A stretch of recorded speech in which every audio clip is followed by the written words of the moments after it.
चर्चा करने के लिए हमारे साथ जुड़े हैं प्रद्युमन जोशीला जी। आज चुनाव खत्म हो गए और जिस तरीके का ये जो चुनाव था, हमने पहले भी कहा कि ये चुनाव बड़ा रोमांचक था। ऐसा चुनाव शायद ही यानी कि पिछले कई सालों में मैंने तो नहीं देखा इतना रोमांचक मुकाबला, इतना। और जो एग्जिट पोल सबसे बड़ी जो लोगों के दिमाग में जो सेट थी ना, वो ये थी कि भी एग्जिट पोल जो था, उस एग्जिट पोल के बिल्कुल उलट माहौल हुआ, किसी एक पार्टी के फेवर में और किसी एक पार्टी के दिक्कत में। बिल्कुल। और सबसे खास बात जो इस चुनाव में जो चर्चा हम आज करने जा रहे हैं ना, वो ये रहेगी प्रद्युमन जी कि जो बड़े बड़े महारथी थे, जो बड़े बड़े पीपल थे, वो आज पाट गए। और दूसरा ये था कि जो एक डम्मी कैंडिडेट जिसको मानना जा रहा था, वो कैंडिडेट अपने आप को बहुत अच्छे तरीके से मार्जिन लेकर के और वो जीत भी गई जी। और कई मंत्री जी जो सरकार में रहे हैं, वो मंत्री भी हारे हैं। बड़े बड़े सूरमा इस चुनावी मैदान में हारे हैं और कहीं ना कहीं युवा चेहरे जीते भी हैं। बिल्कुल। पैसे वाली बात भी हो, चाहे किसी तरीके से उसको किसी भी तरीके से देखा गया हो, चाहे उसका पुराना वोट बैंक के हिसाब से देखा गया हो, चाहे उसका रुतबा वहाँ पे देखा गया हो, चाहे परंपरागत सीट वहाँ पर वो मानी जा रही हो, लेकिन वो चेहरे भी हार गए हैं और कई चेहरे बहुत अच्छे मार्जिन से जीतते भी हैं। बिल्कुल। तो सबसे पहले चर्चा करेंगे आदमपुर, जो कि चौधरी भजनलाल का गढ़ रहा है जी। कुलदीप बिश्नोई ने भी उसको काफी लंबे समय तक उसको चलाया है। मैं ये सोच रहा हूँ डाडा साहब कि अगर हम सिरसा से शुरू करें और पूरे हरियाणा पर चलें तो उसमें आदमपुर भी आ जाएगा। ये भी ठीक है। और मेरा ऐसा मानना है कि सबसे पहले हम जो हरियाणा का आखिरी छोर है, जो एक तरफ पंजाब और दूसरी तरफ राजस्थान को टच करता है, सिरसा से वहां से शुरू करते हैं जिला वाइज। जी, सिरसा से। अगर सिरसा की बात करें, सिरसा में जो सबसे बड़ा चेहरा हारा चुनाव वो अभय सिंह चौटाला रहे जी। अभय सिंह चौटाला एलनाबाद से चुनाव हार गए और बहुत बड़े मार्जिन से चुनाव हारे। जो लोग ये कह रहे थे कि अभय सिंह चुनाव नहीं हार सकते, उनको जो है एलनाबाद की जनता ने ये दिखा दिया कि वो किसी को भी हरा सकती है। दूसरी जो वहाँ बनी वो बनी रानिया में, जहाँ चौधरी रणजीत सिंह जो प्रदेश सरकार में मंत्री रहे, वो चुनाव हार गए और अपने ही पोते के सामने चुनाव हार गए। दिलचस्प था। और सबसे बड़ी दिलचस्प बात ये रही सिरसा की कि बाप चुनाव हार गया और बेटा विधानसभा में बैठेगा। बिल्कुल। अभय सिंह खुद चुनाव हार गए, उनके बेटे अर्जुन चौटाला चुनाव जीत गए जी। दूसरी तरफ चाचा भतीजों के मुकाबले में चाचा चुनाव जीत गए डबवाड़ी की सीट से, आदित्य देवीलाल चुनाव जीत गए। बिल्कुल। और वहां से दिग्विजय चौटाला और जो अमित सिहाग वहां के सिटिंग विधायक हैं, वो चुनाव हार गए। बिल्कुल। पिछली बार वहां अमित सिहाग ने आदित्य को हराया था, इस बार आदित्य ने अपना वो बदला वापस ले लिया। लेकिन बड़ा टफ कंपटीशन था आखिरी तक, बहुत टफ मुकाबला था। और सबसे बड़ी बात जो थी वो ये थी कि जिस आदित्य ने अभय सिंह चौटाला की धर्मपत्नी को जिला परिषद में हराया था, अब उन आदित्य को अभय सिंह चौटाला की मदद से विधानसभा नसीब हुई। बिल्कुल ठीक बात है। सिरसा की जो चौथी सीट थी, जो बड़ी होट बनी हुई थी आखिर तक, वो थी सिरसा, जहां कांडा का जो बहुत बड़ा प्रभुत्व उस क्षेत्र में था, जिनको महलों वाला नेता माना जाता है, उनको भी हार का सामना करना पड़ा। हालांकि बीजेपी ने वहां पर अपना कैंडिडेट भी नहीं था। बीजेपी का कैंडिडेट था, लेकिन वो मैदान छोड़ करके अपना उन्होंने फार्म निकलवा लिया और उन्होंने कांडा साहब का समर्थन कर दिया था। एक बड़ी दिलचस्प बात इस चुनाव की, जिस पर पूरे हरियाणा की नजरें नहीं भी रही होंगी, वो ये थी कि हरियाणा में इस बार कोई भी पार्टी 90 की 90 सीटों पर चुनाव नहीं लड़ रही थी जी। ये पहली कांग्रेस भी 89 सीटों पर लड़ रही थी और भारतीय जनता पार्टी भी 89 सीटों पर लड़ रही थी, जबकि इनेलो और जेजेपी और आम आदमी उससे कम पर लड़ रही थी। तो कहीं ना कहीं 5 में से 4 सीटें सिरसा की हॉट सीटें बनी हुई थी जी। और उन चारों में बड़े चौंकाने वाले परिणाम रहे। उसके बाद हम अगर बात करें फतेहाबाद की, फतेहाबाद में कांग्रेस ने क्लीन स्वीप कर दिया। बिल्कुल। देवेंद्र सिंह बबली बड़े ताकतवर मंत्री रहे, उनको हराया। परमवीर सिंह जीते, बुढ़ापे में फिर से जीत गए। जरनैल सिंह ने सुनीता दुग्गल जो एमपी रही, उनको बुरी तरह से चुनाव हरा दिया। और फतेहाबाद में तो ये बनी कि दूड़ाराम बुरी तरह से हार गए। लेकिन रोचक मुकाबला था, इसमें कोई शक नहीं है, लेकिन चुनाव हार गए। तीनों जगह कांग्रेस ने क्लीन स्वीप किया। अब हम बात करते हैं हिसार की। हिसार में जो सबसे चौंकाने वाला परिणाम रहा वो रहा आदमपुर का। जी। कुलदीप बिश्नोई के बेटे चुनाव हार गए, कुलदीप बिश्नोई के भाई चुनाव हार गए, और कुलदीप बिश्नोई ने जिनको टिकट दिला वो चुनाव जीत गए।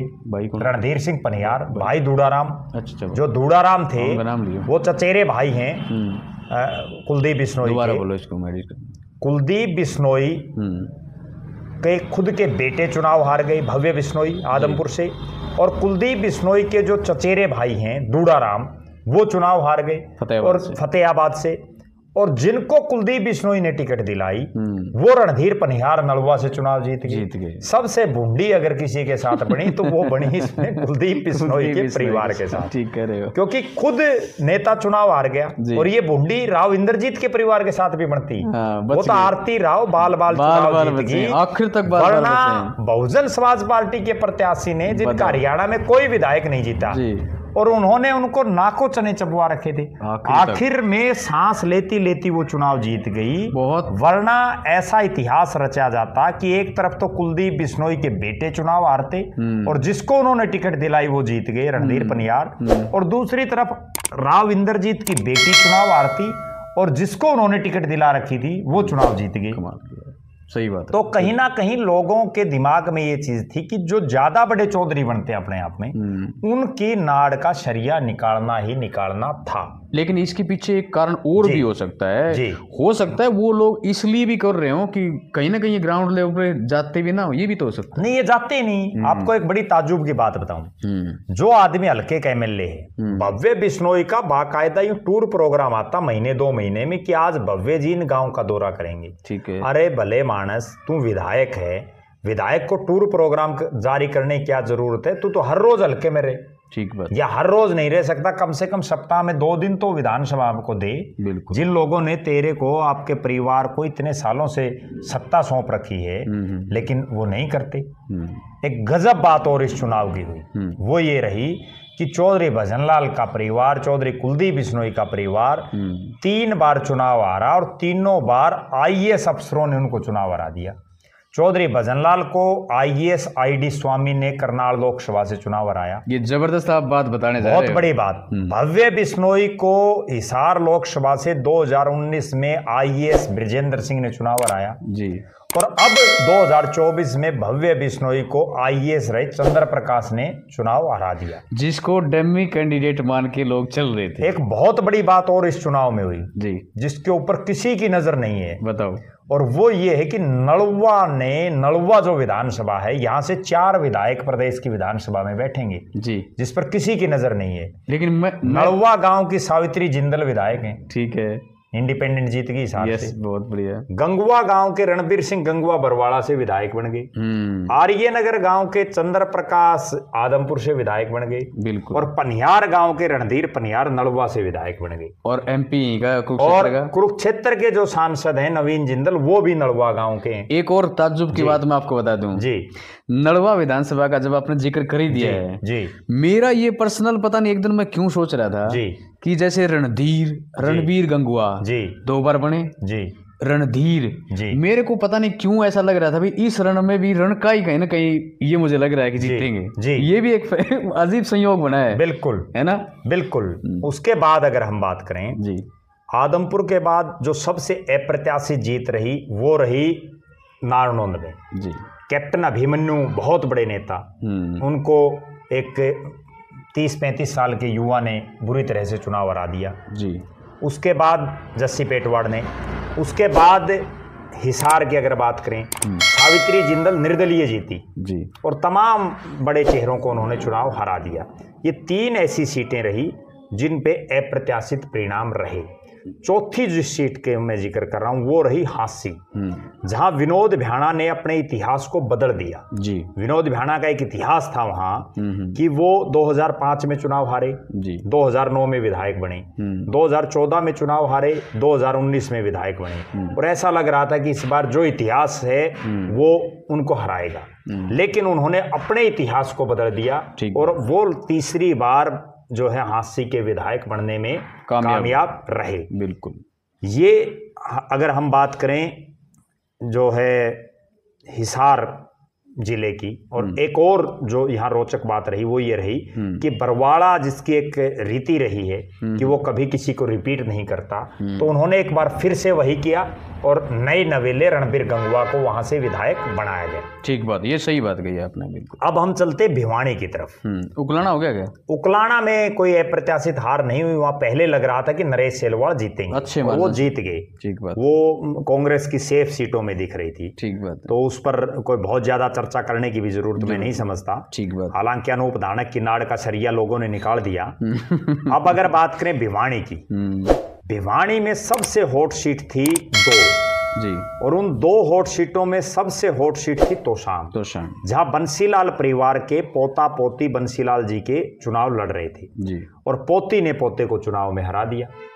दूसरी थी लोहारू, जहां जेपी दलाल ने 5 साल में इतना काम करवाया, लोगों को इतना लाखों रुपए तो उन्होंने मुआवजा तक दिलवाया, आखिरी नहरों पे पानी तक उन्होंने पहुंचाया, उसके बावजूद बहुत कम मार्जिन से वो चुनाव हार गए। वहां एक गजब बात जो देखने को मिली वो ये बनी कि जेपी दलाल ने अपने राजनीतिक कैरियर में 4 चुनाव लड़े, जिसके बारे में किसी की नजर नहीं होगी, लेकिन मैं वो दर्शकों को बता रहा हूं जी।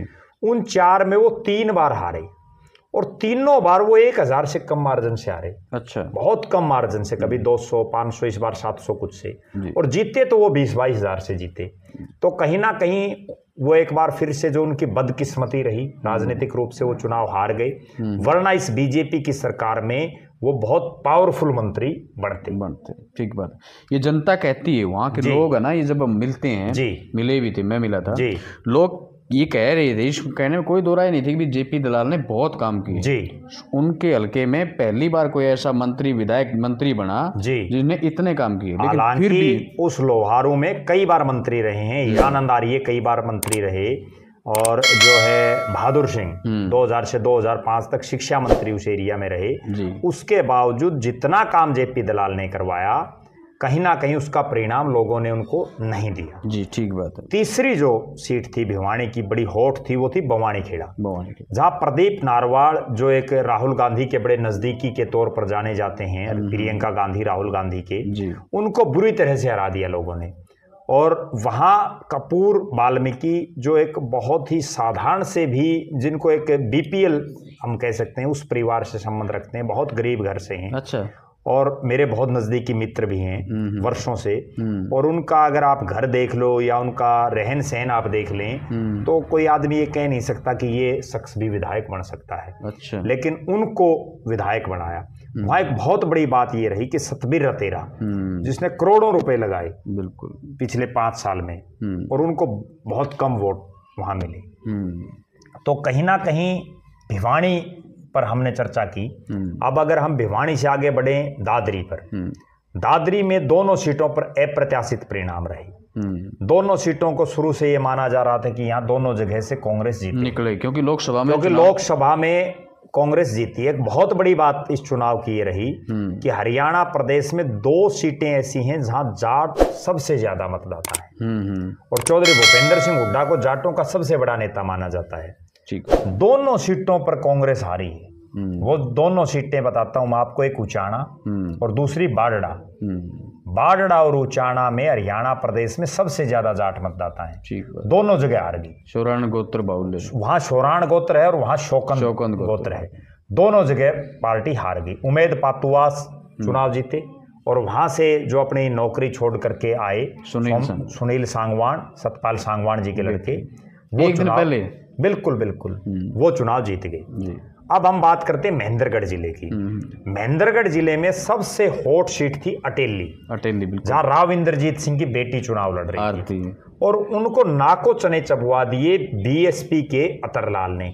बहुत भयंकर चुनाव, बड़े भयंकर चुनाव में वो बाल चुनाव जीत गई हर राउंड में। मतलब मुझे लग रहा है कि वो बीट कर रहे थे। बिल्कुल, हालांकि ऐसा लग रहा है कि अब वो नायब सिंह सैनी की सरकार में मंत्री भी बन सकती हैं, क्योंकि राव इंद्रजीत का बड़ा नाम है। ठीक बात। दूसरी सीट जो वहां अप्रत्याशित जीत रही वो थी महेंद्रगढ़ की सीट जी, बिल्कुल, जहां राव दान सिंह, जिनका बहुत बड़ा सिक्का था, और रामविलास शर्मा की टिकट काट करके जिन कंवर सिंह यादव को टिकट दी गई, उन्होंने दान सिंह को चुनाव हरा दिया।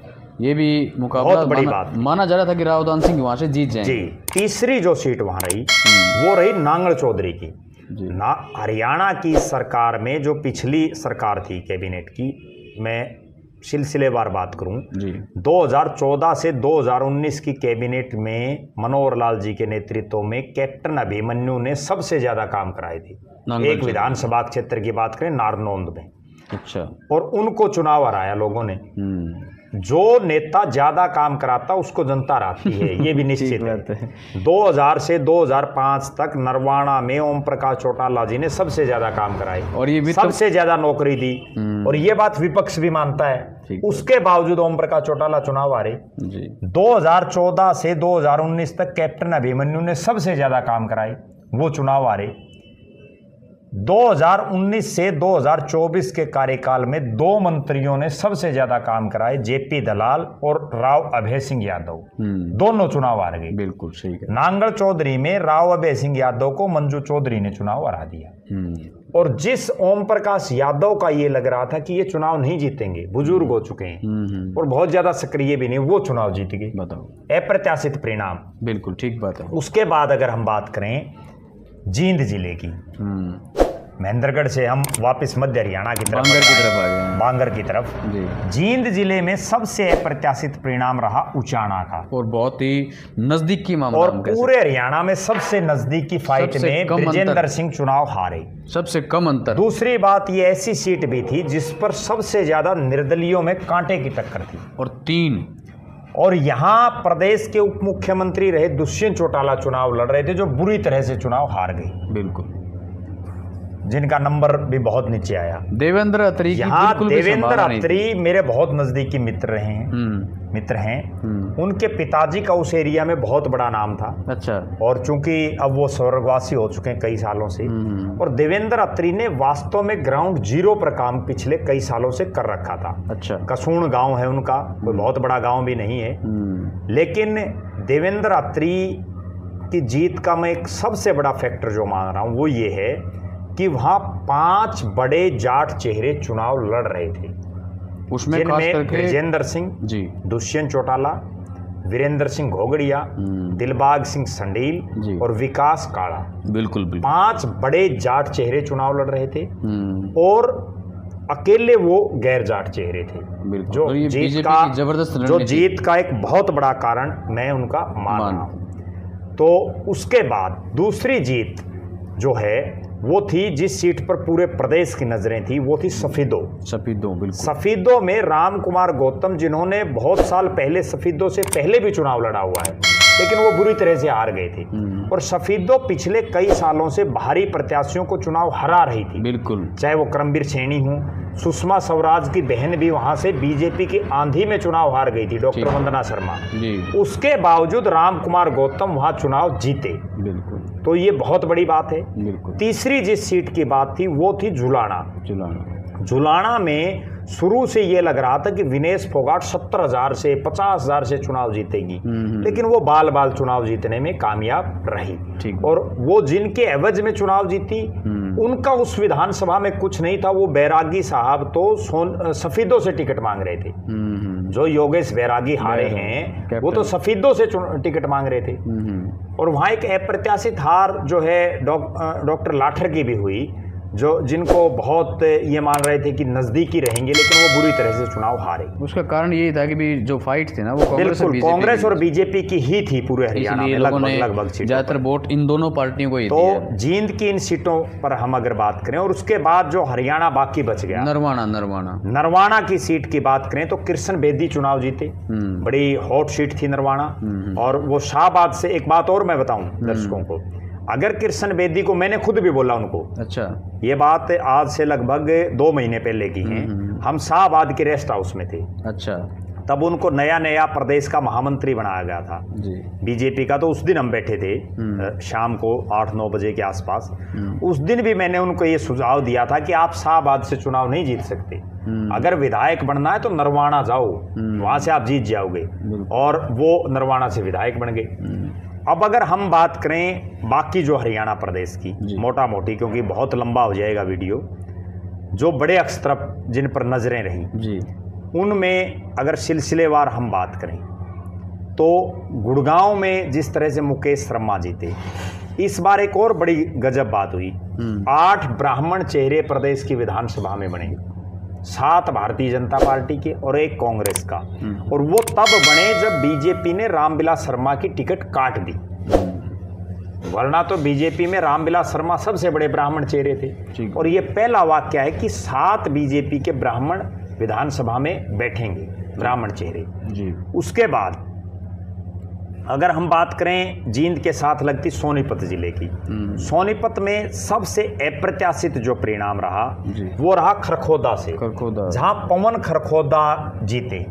पवन खरखोदा 2 चुनाव हारे, उसके बाद वो चुनाव जीते, और मुझे ऐसा लग रहा है कि वो नायब सिंह सैनी की कैबिनेट में मंत्री भी बन सकते हैं। अंतर ज्यादा नहीं रहा जी, बेशक अंतर ज्यादा नहीं रहा, लेकिन वो जीते।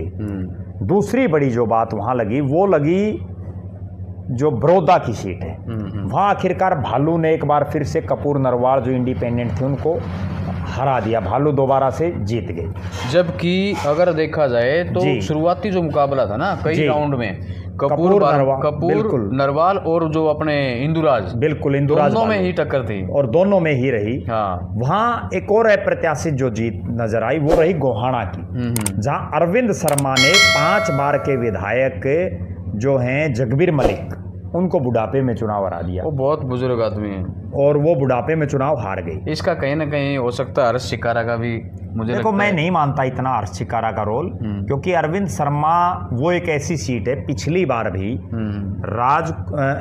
राजकुमार सैनी जिनकी पार्टी का बहुत बड़ा प्रभाव नहीं था, उन्होंने जगबीर मलिक को नाक को चने चबवाए थे। जिस तरह से अटेली का परिणाम था वही परिणाम पिछली बार गोहाना का था। और चूंकि राजकुमार सैनी की पार्टी का बहुत बड़ा प्रभाव नहीं था और बीजेपी में अरविंद शर्मा का बड़ा नाम था, अरविंद शर्मा भी सरकार में मंत्री बन सकते हैं। उसके बाद अगर हम बात करें सोनीपत जिले में एक अप्रत्याशित परिणाम रहा सोनीपत शहर का, जहां मेयर जो रहे निखिल मदान, जिन्होंने कुछ ही समय पहले बीजेपी ज्वाइन की, दीपेंद्र हुड्डा के बड़े खास थे, उन्होंने सुरेंद्र पंवार को चुनाव हरा दिया। बिल्कुल, सुरेंद्र पंवार जो जेल में बंद थे उनको उसके बावजूद टिकट दी और वो चुनाव हार गए। इसके बाद अगर हम बात करें सोनीपत के बाद रोहतक में कोई बहुत ज़्यादा अप्रत्याशित परिणाम कहीं नहीं दिखाई दिए, लेकिन एक सीट जिस पर सबकी नज़रें थी वो थी महम की। वहाँ आनंद सिंह डांगी के बेटे ने बलराज कुंडू को चुनाव हरा दिया। बलराज कुंडू भी बड़ी फूंफा कर रहे थे। एक बड़ा अप्रत्याशित चीज़ मैं दर्शकों को और बताता हूँ। हरियाणा प्रदेश में पिछले कई सालों से जो भी नेता एक बार इंडिपेंडेंट विधायक बन जाता है वो अपनी पार्टी बना लेता है, और वो जैसे ही पार्टी बनाता अगला चुनाव हार जाता है। मैं 3 बड़े उदाहरण देता हूं दर्शकों को। एक उदाहरण है 2009 में गोपाल कांडा विधायक बने, अलोपा बाद में बनाई उन्होंने, इंडिपेंडेंट वो विधायक बने, और चौधरी भूपेंद्र सिंह हुड्डा की सरकार में उनको गृह राज्य मंत्री बनाया गया। फूंफा इतनी की कि उन्होंने अलोपा पार्टी बना ली और 2014 में चुनाव हार गए। इसी तरह से विनोद शर्मा विधायक थे, उन्होंने विधायक के बाद अपनी पार्टी बना ली, खुद चुनाव हार गए। इसी तरह से बलराज कुंडू 2019 में इंडिपेंडेंट विधायक बने, अपनी पार्टी बना ली, 2024 में चुनाव हार गए। तो कहीं ना कहीं दूसरों को जिताने का ठेका लेने वाले इन नेताओं को उन्हीं के हलके की जनता चुनाव हरा देती है। ठीक बात है। इसके बाद बात करें जो है झज्जर की, झज्जर में 2 अप्रत्याशित परिणाम रहे। एक परिणाम रहा जिसकी पहले से कल्पना थी कि ओम प्रकाश धनखड़ चुनाव हारे पूरी तरह हारेंगे, और वो हार गए, बिल्कुल नो डाउट। कुलदीप वत्स फिर से जीत गए, लेकिन वहाँ सबसे अप्रत्याशित परिणाम रहा बहादुरगढ़ का, जहाँ कांग्रेस के प्रत्याशी 3 नंबर पर चले गए और राजेश जून इंडिपेंडेंट बहुत भारी मार्जिन से चुनाव जीते। बहादुरगढ़ की सीट पर वो पहले ऐसे शख्स बन गए जो निर्दलीय चुनाव जीते हैं, और जो टिकट मांग रहे थे कांग्रेस की टिकट मांग रहे थे, और दीपेंद्र सिंह हुड्डा ने उनको हराने के लिए पूरा जोर भी लगाया था, और यहां तक भी कहा था कि जो मेरा नहीं हुआ वो आपका कैसे होगा। लेकिन राजेश जून फिर भी चुनाव जीत गए। उसके बाद बात करें हम फरीदाबाद की, फरीदाबाद पूरी लोकसभा की ही हम अगर बात कर लें पूरी लोकसभा की, तो उस फरीदाबाद के पलवल में बड़े अप्रत्याशित परिणाम रहे। करण सिंह दलाल जो चौधरी भूपेंद्र सिंह हुड्डा के समधी हैं, वो बुरी तरह से चुनाव हारे। चौधरी उदय भान जो प्रदेश कांग्रेस के अध्यक्ष हैं, पूरे हरियाणा को जिताने का ठेका जिनके पास था, वो बुरी तरह से चुनाव हार गए और एक नौसिखिया राजनीतिक रूप से जिन जो हैं उनसे वो चुनाव हार गई। आप ये जो बात कर रहे हैं, आपको याद होगा जब लोकसभा की टिकट का वितरण हुआ था ना जी, उस वक्त ये करण सिंह दलाल काफी उसमें आए थे। वहाँ क्या था कि जिनको लोकसभा की टिकट दी गई उनके वहाँ से करण सिंह दलाल भी टिकट मांग रहे थे और करण सिंह दलाल चूंकि चौधरी भूपेंद्र सिंह हुड्डा के समधी हैं तो लिहाजा वो ये सोच रहे थे कि टिकट हुड्डा साहब आपको ही दिलाएंगे। इस बार भी उन्होंने टिकट डिक्लेयर होने से पहले कांग्रेस प्रत्याशी के तौर पर नॉमिनेशन भरा था। आप उनका घमंड देखिए करण सिंह दलाल का, वो खूब बोल रहे थे और वो इतनी फूंफा कर रहे थे, वो खुद चुनाव हार गए और अच्छे अंतर से हारे हैं, बहुत बुरी तरह से। बिल्कुल। तीसरा जो वहां रहा फरीदाबाद एनआईटी से नीरज शर्मा, जिन्होंने 5 साल पूरी ड्रामेबाजी की, विधानसभा से लेकर के और हल्के तक वो लगातार हर मुद्दे पर बोले और वो बुरी तरह से हार गई। तो कहीं ना कहीं एक वहां और चीज देखने को मिली, विपुल गोयल जिनकी पिछली बार टिकट काट दी गई थी, वो विपुल गोयल इस बार बड़े भारी मार्जिन से जीते। तो कहीं ना कहीं फरीदाबाद लोकसभा के जो फरीदाबाद और पलवल का जहां हम जिक्र कर रहे हैं वहां भी बड़े चौंकाने वाले परिणाम रहे। फिर अगर हम बात कर ले गुड़गांव की, गुड़गांव में राव नरबीर सिंह बहुत बड़े मार्जिन से चुनाव जीते। पिछली बार उनका टिकट काट दिया गया था लेकिन इस बार वो चुनाव जीत गए। मुकेश शर्मा गुड़गांव शहर की सीट से चुनाव जीते और वहाँ जो एक बहुत बड़ी बात जो गुड़गांव में देखने को मिली वो ये मिली कि निर्दलीय उम्मीदवारों को भी अच्छे खासे अलग अलग सीटों पर वहाँ मत मिले। फिर हम अगर बात करें नूह की, नूह में जो संजय सिंह प्रदेश की सरकार में मंत्री हैं वो चुनाव हार गए और नूह में फिरोजपुर झिरका से जो मामन खान जीते हैं, पूरे हरियाणा प्रदेश की सबसे बड़ी जीत उनके नाम रही। बिल्कुल। तीनों सीटें वहां बड़े मार्जिन से जीती, कांग्रेस जीती और तीनों बड़े मार्जिन से जीती। मोहम्मद इलियास ने भी अच्छा प्रदर्शन किया। नूह और फतेहाबाद कांग्रेस ने क्लीन स्वीप किया। ठीक बात। उसके बाद अगर हम बात करें, ये लगभग हमने जो है दक्षिणी हरियाणा से लेकर के और अब अगर हम जीटी बेल्ट की तरफ चलें जी, पूरे हरियाणा प्रदेश की कैथल में हम आ जाते हैं। सबसे पहले कैथल आ जाते हैं। कैथल में जो सबसे बड़ा जिस सीट पर सिस्टम था वो थी कैथल शहर। वहां रणदीप सिंह सुरजेवाला के बेटे चुनाव जीत गए। वहां सुरजेवाला परिवार की तीसरी पीढ़ी राजनीतिक रूप से विधायक बन गई जी। और एक गजब बात मैं दर्शकों को बताऊं, कैथल प्रदेश की वो सीट बन गई जहां एक परिवार की 3 पीढ़ियों ने पिछले 20 साल में जो है पिछले 20 साल में 3 पीढ़ियां विधायक रही जी, जिसका बहुत कम लोगों को पता होगा। 2005 में वहां शमशेर सिंह सुरजेवाला विधायक बने जी। 2009 और 2014 में वहां रणदीप सिंह सुरजेवाला विधायक बने जी। 2019 में रणदीप सिंह वहां से चुनाव हार गए थे। अब 2024 में रणदीप सिंह सुरजेवाला के बेटे ने आदित्य सुरजेवाला ने लीलाराम को चुनाव हरा दिया जी। वहां की दूसरी बड़ी जो हॉट सीट थी वो रही पुंडरी में पिछले 30 साल का रिकॉर्ड टूट गया पहली बार। वहां पिछली 6 योजनाओं से निर्दलीय चुनाव जीत रहे थे लेकिन वहां 6 योजनाओं का रिकॉर्ड तोड़ करके बीजेपी के सतपाल जाम्भा वहां से विधायक बन गए। ठीक बात। बीजेपी का कमल वहां खिल गया, जो बहुत बड़ी बात, अप्रत्याशित परिणाम रहा जी। तीसरी जिस सीट की हम बात करें कलायत, वो सीट रही कलायत, जिस पर पूरे प्रदेश की नजरें थी जबरदस्त। और उस कलायत में जयप्रकाश जेपी के बेटे ने सिटिंग जो पूर्व मंत्री थी कमलेश ढांडा उनको हराया और वहां अप्रत्याशित हार रही अनुराग ढांडा की, जो आम आदमी पार्टी का पूरे हरियाणा प्रदेश में जो है चुनाव और पूरी पार्टी का जिन्होंने सर्वा वो बने हुए थे सुशील गुप्ता के बाद, वो उनको मुट्ठी भर वोट मिले, बुरी तरह से हारे। ठीक बात। और वहाँ एक बहुत बड़ी बात और रही कैथल की जिसके बारे में बहुत कम लोगों को पता है जी। गुहला चीका ने एक ऐसे शख्स को विधायक बनाया जिनका जिस तरह से कपूर वाल्मीकि का हम जिक्र करें तो देवेंद्र हंस हैं, ओड समाज से आते हैं, मेरे बहुत नज़दीकी मित्र हैं। अच्छा। देवेंद्र हंस बहुत ही गरीब परिवार से हैं, जिनका बहुत ही बीपीएल परिवार हैं और वो कांग्रेस की टिकट पर बहुत बड़े मार्जिन से चुनाव जीते हैं। कैथल के बाद अगर हम बात करें साथ लगते पानीपत की, जिसके बारे में भी बहुत कम लोगों को सोच रहे होंगे। पानीपत ग्रामीण और शहरी। अब वहां ये बन गया कि वहां की एक सीट से हरियाणा का एक राज्यसभा सदस्य विधायक बन गया। तो अब हरियाणा में एक राज्यसभा सीट पर भी बाई इलेक्शन होगा। ये भी इलेक्शन होगा।